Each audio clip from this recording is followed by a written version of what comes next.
Good morning. I am Dr. Anand. I am a assistant professor and consultant nephrology attached to Subharti Medical College and Lokpriya Hospital. Today I will discuss about pedal edema and its relation to CKD, little bit about its causes, symptoms and treatment part. So let's start. What is the pedal edema? So pedal edema is basically accumulation of fluid or extra fluid in the body. It's involving the dependent part of your body part. It's commonly involve your legs, so it can involve your face also. It can involve your just presacral part in dependent patient, and it's involving in legs. In day by day clinical practice we see that involving the bilateral lower limbs are much more common in case of the edema. So what are the causes of edema? It starts from heart causes. The commonly encountered heart problems are associated with congestive heart failure or simply in heart failure. The heart failure, it is one of the common cause of accumulations of the fluid. Second one, this is the liver related cause. If the patient has a chronic alcoholic, so it leads to the non-alcoholic or the alcoholic fatty liver disease. It could be the causes of chronic liver disease. So this chronic liver disease is one of the causes of pedal edema, but it's commonly involving the part of your abdomen and causing the ascites.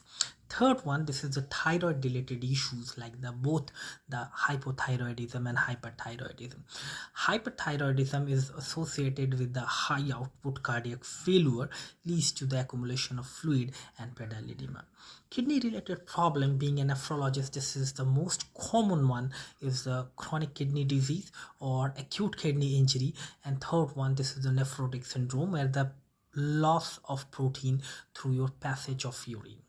And lastly, when there is a formation of the clot which is unnatural to causing the deep venous thrombosis or thrombus formations which causing the swelling of your legs. It can develop unilateral, means only one leg is involved, which is commonly due to cellulitis, or if it is involving the both of the legs, it is due to the mostly due to the systemic causes or deep vein thrombosis, etc. Then little bit about the pathophysiology of edema.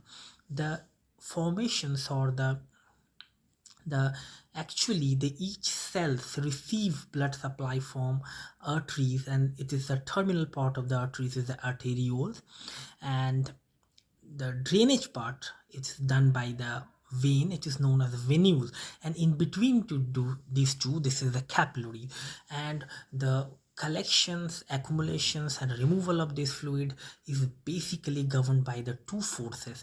This is the oncotic forces. It is mainly depends upon your plasma protein. And third one, the hydrostatic pressure, means how much fluid content. If you have the high fluid content in your blood vessel, so it's generating the more hydrostatic pressure, so the more fluid travels from the intravascular part to extravascular part.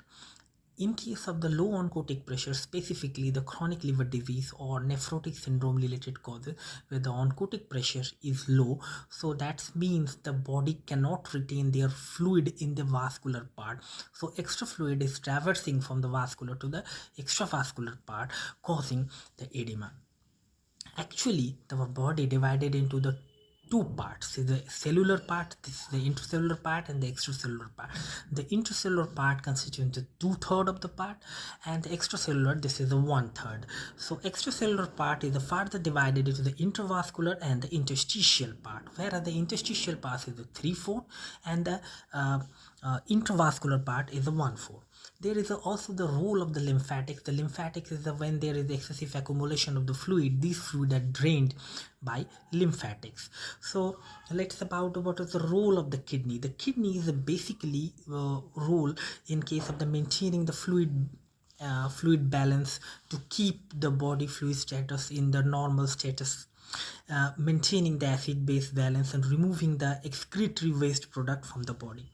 The classifications of the edema is divided broadly depending upon whether it is involving the systemic cause or the local cause. If it is systemic cause, it is causing the generalized edema. This is involving the from face, abdomen, legs, etc. When it is a localized, this is a local part of the edema. It is mainly due to the local causes like the deep vein thrombosis, fractures, compression slabs, etc.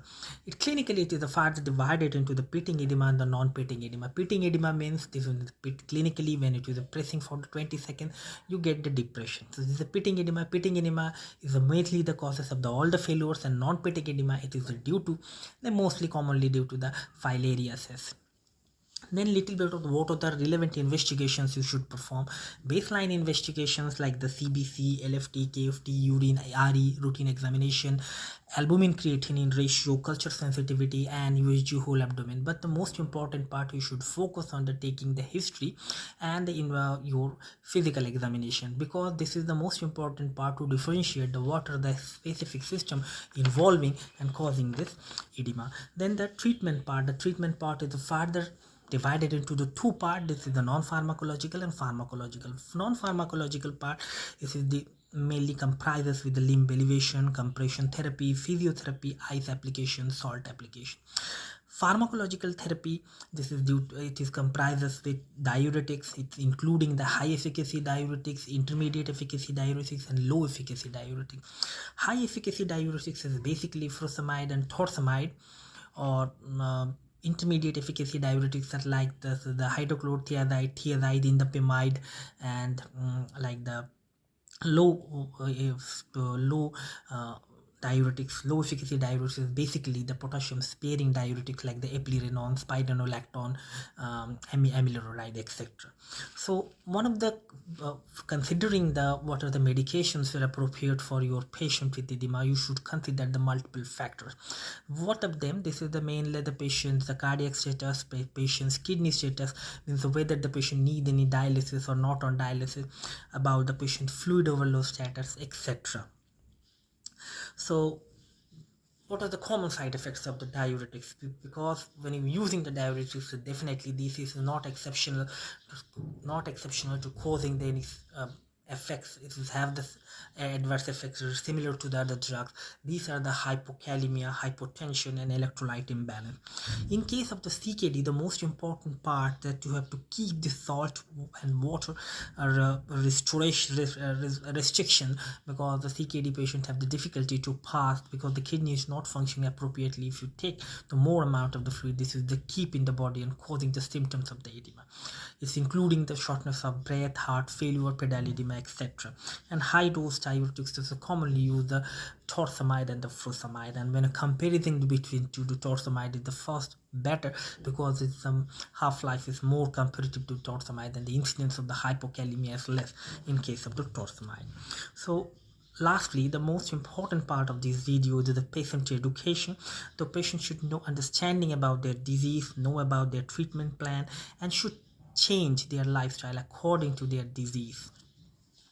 Motive of this video is only to promote the early detection of the edema and spreading awareness of it. And thanks for watching this video. Thank you very much.